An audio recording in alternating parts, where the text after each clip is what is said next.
mga komisioners. So, padung natin sa kuwan. Valencia, Bohol. Komisioners kay... Ito, tingnan ninyo na. So, madilas Valencia, Bohol.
mauna ni mga kalisiners na. Nahan gamay. Ha? Ang i-vlog ba? Bubok kasada mga kalisiners. One week. At ang gasunahan mga kalisiners, muna na ang ministry ng Father Darwin na.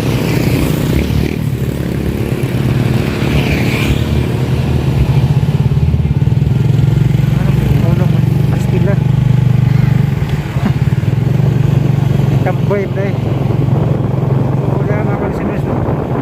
So yan, muna na ministry ni Father Darwin. Ministry ni Father Darwin mga kalisiners.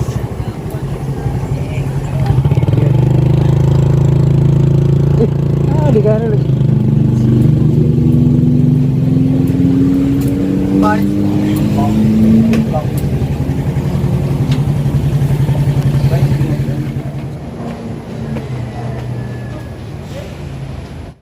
Hello mga listeners, good morning. Good morning. So, yan ko sa ministry ni Father Darwin.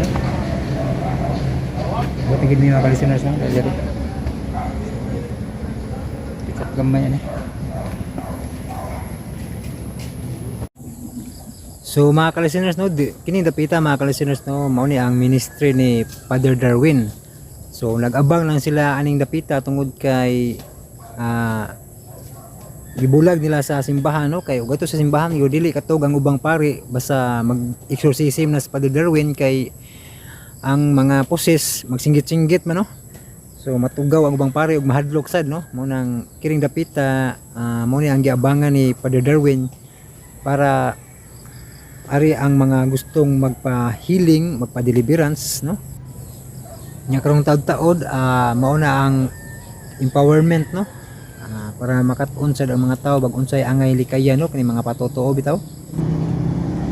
So nya pang mga so mga listeners magsugod. Hello mga listeners, good morning, good morning. So pa magsugod mga listeners no. Mga alas 8 pa ang katakisim empowerment. So karong taw-taw ni mga listeners no, makadaghaning mga tao ani no. So sayo pa mas buntag wa pa ilasutso, so muning murag gamay pa ang nagpaabot. Pero mag-abot-abot niyo yang taud-taon mga listeners kay daghan man kayo ni taga lagyong lugar ning uban gani ani mga listeners no. Ani anhin lang sila ba kay para maayo sila sa mga sakit ba no. Nya ako sad mga listeners kinis na akong gibati gyud. Ako yun ay pahiling gyud para maayo sad ko no. Mo ni sila na uban nya maglisod og lakaw dire no. So daghan magkadaghan inyang taud mga listeners no nya sabi before ang healing ug deliverance ikatikais paming tanan ani kay kinahanglan jud nga mapol ang knowledge ba no, makahibalo unsay angay likayan, unsay mga bawal labi na ni mga patotoo mga listeners. Bawal gyud no kini mga habak-habak, anting-anting, kini pagdangop og mga albularyo, mga tambalan. So bawal na sa mga listeners no. So mo nang kinahanglan gyud nga ikatikais para niguli sa mga gikan dire makahibalo ang mga nagpatambal nga mao ni angay buhaton unsay angay likayan. Kay sakto kas kay balo, so muli kay gyud ka sa may makadaot no kay ang mga patutuo gud mga listeners mo na sa doorway sa evil spirit no. So karong taud-taod ikatikais ang katawhan no.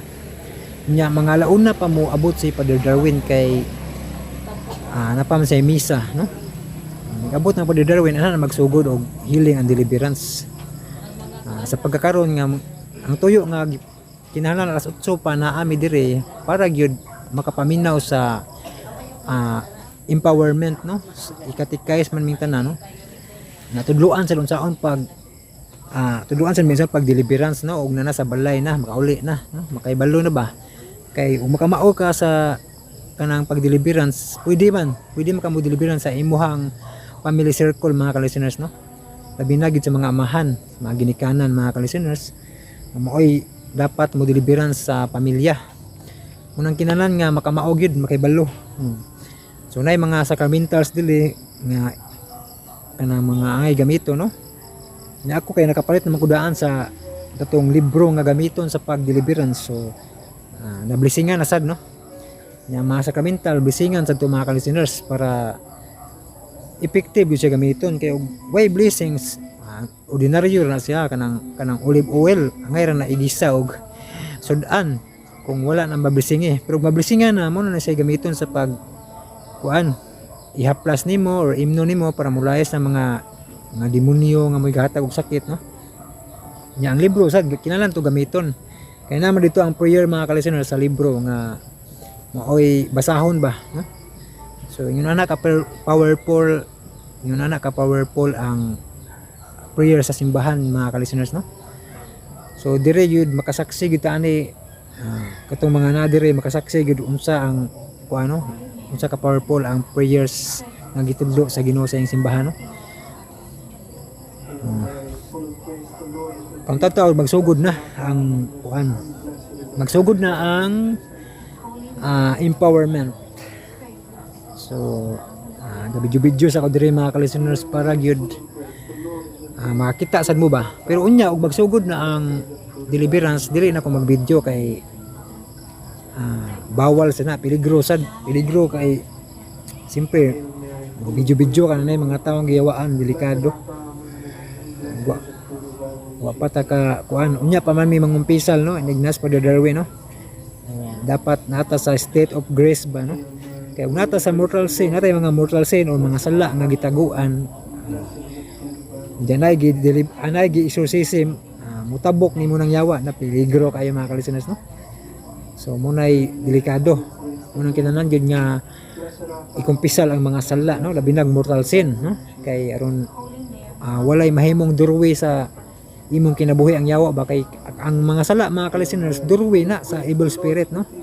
Muna inungdan nga atakihon ka mga demonic oppression tagaan kag sakit no mga demonic obsession nga na ba. So muna siya ang durwi sa evil spirit ang mortal sin no na kinahanglan tang mangumpisal gyud no. Ug kaluoy sa Ginoo daghan ang natabangan sa ministry aning Father Darwin mga ka-listeners no. Okay. So mo na ni magsugod na ang kuan ron ang pag empowerment sa katawhan no. So hapit na mga ka-listeners nakadaghan na ang mga katawhan nga nadiri karon no. So yan tanawan ninyo no. So nakadaghan unya mapuno pag yun eh. So much later. Itataod magsugod na hapit na ni magsugod na ni ron mga siya mga ka-listeners no. Ni onalas Father Darwin mo ni mga ka-listeners si Father Darwin. So muamin ko ni ron.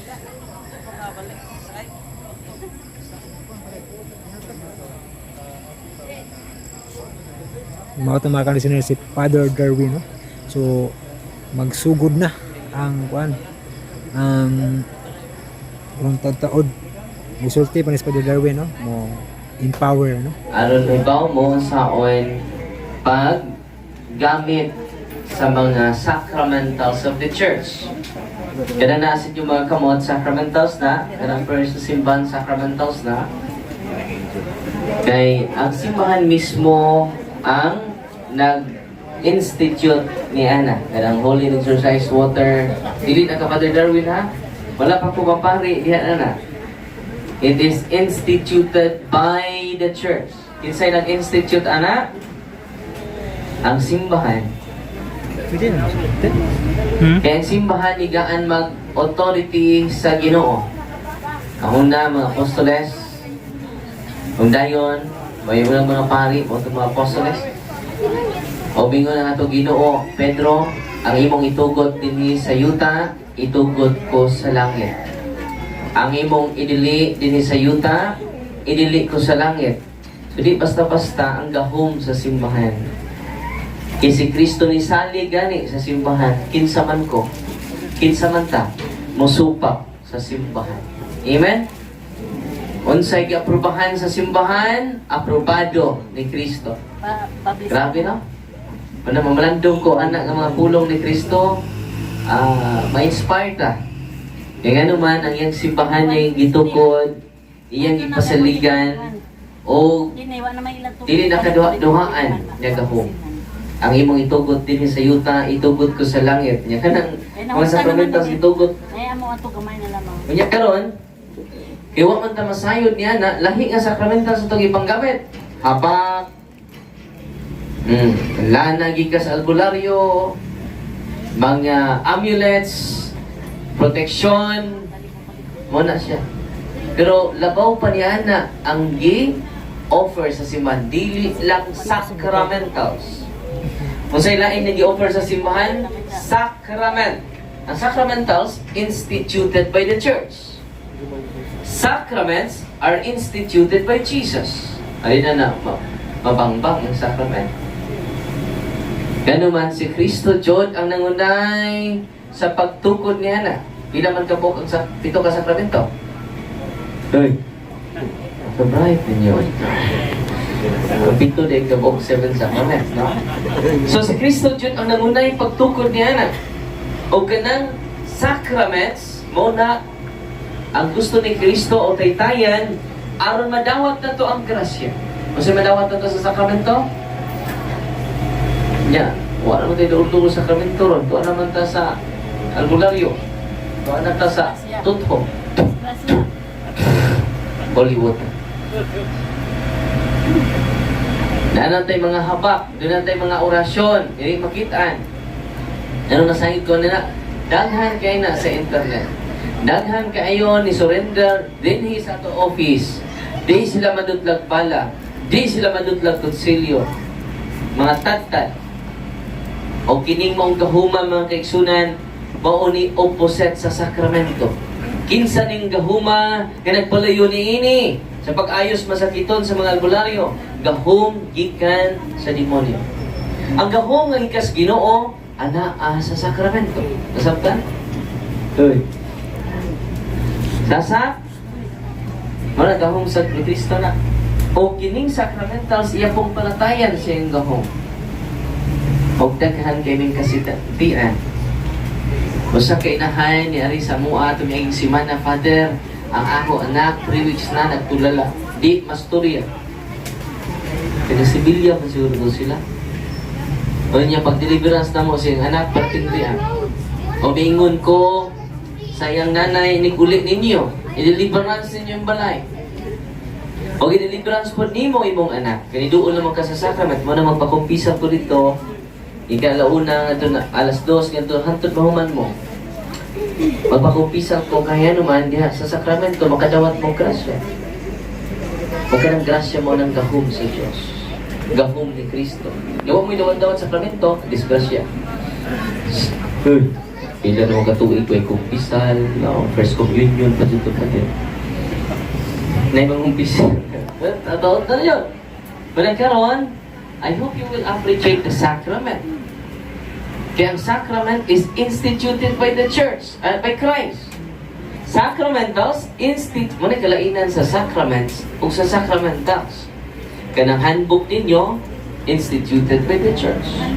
The Prayer of Deliverance, instituted by the church. Pero ang 7 sacraments, bunyag, kumpirma, kumpisal, kalawat, kasal, hilog sa masakiton, orden sa pagkabari, mga 7 sacraments, instituted by Christ Himself. Hindi na basta-basta eh. Imagine na ka, sa San Juan 1:17, ningon ang ato Ginoo, napili na kong Bible, ningon ato Ginoo, ang kamatuuran, anay Bible aray. Apod, niabot kinato, pinaagi ni Moses. So, ang balang mo dek, niabot kinato, pinaagi ni Moses. Pero ang kamatuuran o grasya, niabot ka na to, pinaagi ni Kristo. Kung sa'y dala ni Kristo, kamatuuran o grasya. Wala nagtukod si Kristo sa sakramento to give grace. Every time mo nabunyagan ka, you receive grace, sanctifying grace. Na nakumpirmahan ka, strengthen the gift of the Holy Spirit. It is another grace. Daming Ginoo, no? Kung yung magkasaan na po ta, then na po yung sacrament of reconciliation. itukod sa Ginoo. Di gustong ginumay mulag kita niya. When the sacrament, the grace of communion, the grace of union, the grace of unity to God and to us through the sacrament of reconciliation. Nabi, katong magpakasal, magpakasal po, sacrament of matrimony. Ang unang milagros Ginoo na hitabo sa kasal sa kana. Nga kay kasal, di ka kahimog deliverance mong balay. Manay importante kaayo ang kasal. And sometimes, we share the power of Jesus when kanus aman ta naka-receive sa gahom ni Kristo. Nabunyagan na mo ba? Na-check. Nakumpirmahan na mo. Na-check. What a power. Sa Mark chapter 16 verse 17, ningon ang ato Ginoo mahibaw mani ba kay ito naman nila itong nata. Mahal tayo kalibutan nila, tayo gahom ni Kristo. Munang tuan na tas haba, nagsalik. Tuan na tas orasyon, nagsalik. Ako mong basahan ha, hindi basta-basta ning gahom ha. No? Ningon na itong Ginoo sa Mark chapter 16 verse 17. And these signs will follow those who believe. In my name they will cast out demons. Isa to? They will cast out demons. Hindi basta-basta. Kinsay makakast out sa demon? Those who believe in me. Nantong, nituon ako, nitong nagisuwa, na. That's the signs. Sign of His power. Sign of His grace. Baka man na ito, pag panaya sa mga nadisgrasyang yawa, awang putay grasya, o true putang nadisgrasya, muna nga, we are restored by the Lord through His grace and grasya. Kano sa the sacrament of confession. Muna magpagkumpisan ko dito, ang nanay nga dito sa kining ni Ari gahapon, iyang anak di namasturya for 3 weeks, wala kay skila iyang anak, lalaki. Tibrans dire pati, nag-react yun iyang anak, nag-serious niya ako sige na, you have the power to cast out the unclean spirits. Idilibran si mong balay, yung idilibran silang balay. I-react mong bata, daghan ay kuno siya sa lawas sa bata. Kulbaan ang nanay, unya, ninumduman siya nga nabunyakan siya. Ninumduman siya nga nakumpirmahan siya. What a power. Ninumduman siya sa mga pagtulunan sa Ginoo, sa pulong sa Ginoo. Nga, I have given you the authority to cast out the unclean spirit, those who believe in me. Amen? So, nitabo mga kaisunan, to. Naulian na yan na. Wala mag-react yung anak. 3 times naging deliverance. Kinsa nag-deliver sila pala, hindi si Father Darwin. Ang nanay, na-empower. Mo nang nga, gitudluan mo ganina. Naminaw mo ganinawa. Nibaw na mo sa order, wala. Nana. Very good. Use the power. Ang mga family nga, gikan diri, mag-process lang nya, ada ko yung makalaya sa demonyo kung kamo maghiusa sa pag-ampo. Yung mara naman diri mag-ampo. Sa inyo, apoy ampo-ampo. Wala di matulutsyur ang atong kaaway. So, pinahagi sa katikisang, magkahiusan na ta sa pagrosaryo, maghiusan na ta sa pagsimba kada Domingo. No? Kasi Kristo na na. Abi ninyo, ang kayunik sa Eucharist, sa Misa, di grasya inyo madawat. Ini ordinary grace. Iba mo sa inyo madawat? Source of grace. Si Kristo na na. Ang pan sa kinabuhi. Kuna nga, mo, si mong take ng vitamin para malikod, para malaksip. Yung ay kalawat-kalawat, pwede din na. Ang makapalikod yun na to is the bread of life. Ningon siya, ayaw nung paghago sa pagkaon niya madunot. Ang ba ni kasimba kay na masahiro, ang ba ni kasimba kay na magul, ang ba ni kasimba kay nagtrabaho, nag-overtime. Pero ang challenge na ito karon, atong biyaan na itong mga trabaho, kaya atong nanaman sa Kristo. Nga mauna ang maka-full charge ni mo, kung ka nga lupat na kay watay charge. Kasi may tapos sa cellphone nga white charge. Malupa. Ano naghang kairong nga lupa? dali mawad ang paglaom, dali mawad-an o kadasig, dali mawad-an o gana. Yan naman lubat man. O may charge. Isa may source na to. Si Kristo man. Okay, charge. Hallelujah, John. Gamay sa'yo, sing ka. Gamay bigel, lupat plato eh. Tinoon din eh. Yan naman wata ka charge. Kung ma-full church ta ni Kristo, amazing ang atong kinabuhi. Amen? Kanya karoon kayo ma-full church sa mo. No? Umpisa naman dito. No? So, lindot kanya kinabuhi. Libakon mo. Libak natin na. Full church ko. Kamapitahan ka, nagamay libak ka, lubat ka. Waka ma-full church sa pagtulunan ni Kristo. Waka ma-full church sa iyang kinabuhi. Waka ma-full church sa iyang lawas ug dugo. Amen? Wala nga mga nanay, mga tatay din eh, ayaw magdugot. Hindi ninyo madaang inyong mga anak. Ito sa simbahan. Kaya naman, kung inyong madaang sa simbahan, makadawat silang sakramento, sacrament of confession, nindot kay karon kay nas nanay, nas tatay, kumpleto mong tibok panimalay, mundawat sa sakramento, inyong family full of grace. Si nanay ni kumpisal, si tatay ni kumpisal, si ate, si kuya ng kumpisal. Wow, your family is full of grace. And then you will enjoy the fullness of God's protection, the fullness of God's blessing, the fullness of God's healing. Amen? Kumunay kuwang na to. Sigsimba si Pugatug Albularyo. Pwede din na. Tingo na Ginoo, salig ka mo kanako. Ako lang ang simbahan, walay laing Diyos. Gawas kanako. Yan ako at 1/4. Kaya ituo mo kasi mong habang. Na mo ni protection. Ng blood, ng bigyan, bagong kabaw dito rin. But then I hope you are inspired and empowered by the catechism this morning. Amen? Nagkaroon naman akong pag-umpisa na po ko series of deliverance. Na exercise. Nagahapon, pagkapagaw kong tingog kagabi kay tulo ka po, tugay dyan naman. Tagsang oras. No, tulo ka oras. Muna nagigapos sa namo kay kinawaldan. May hapon. Nung man ako pag-umpisan, mag-exercise ko, aray-dire, no? Yan, kibaw naman kisay, wild kaayo, no? Mga mong gapuson, doon ka po kigapos na mo. Ang usa kay Madre. Ha? No, siya, no. Madre.